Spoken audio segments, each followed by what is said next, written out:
সিলেটে জাফলংয়ের ৩ সাংবাদিকের উপর হামলার মামলার প্রধান আসামি হুমায়ূন আহমেদকে গ্রেফতার করেছে র্যাব।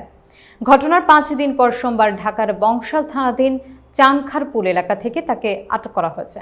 বিস্তারিত দেখুন নাইম আহমেদের প্রতিবেদনে। আটক হুমায়ূন আহমেদ চৈলাখেল অষ্টম খণ্ড গ্রামের আব্দুল কাদেরের ছেলে। তার বিরুদ্ধে এলাকায় বিভিন্ন অপরাধের অভিযোগ রয়েছে। জানা গেছে তিনি মাই টিভির গোয়াইনঘাট প্রতিনিধি পরিচয়ে চাঁদাবাজি সহ নানা অপকর্মের সঙ্গে জড়িত ছিলেন। তার ছেলে সানোয়ার হোসাইন নিষিদ্ধ সংগঠন পূর্ব জাফলং ইউনিয়ন ছাত্রলীগের যুগ্ম সাধারণ সম্পাদক। গত ১৭ মার্চ রাত ১১টার দিকে হুমায়ূন এবং তার ৩ ছেলে সহ ১৫ থেকে ২০ জনের একটি দল বাংলা টিভির সাংবাদিক দুলাল হোসেন রাজু, নাগরিক টিভির সাংবাদিক সালমান শাহ এবং আনন্দ টিভির সাংবাদিক ইব্রাহিম আলীর মোটরসাইকেল গতিরোধ করে দেশীয় অস্ত্র নিয়ে হামলা চালায়। এতে তারা মারাত্মক আহত হন।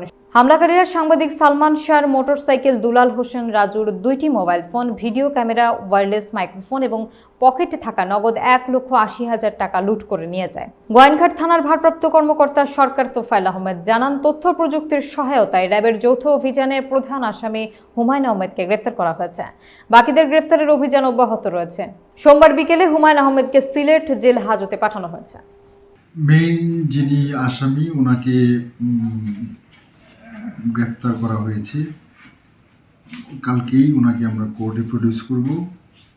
আর অন্যান্য আসামি যারা আছে তাদেরকেও ধরার জন্য আমরা আপ্রাণ চেষ্টা করতেছি। আশা করি খুব শর্ট টাইমেই ভালো একটা ফলাফল আপনাদেরকে দিতে পারবো।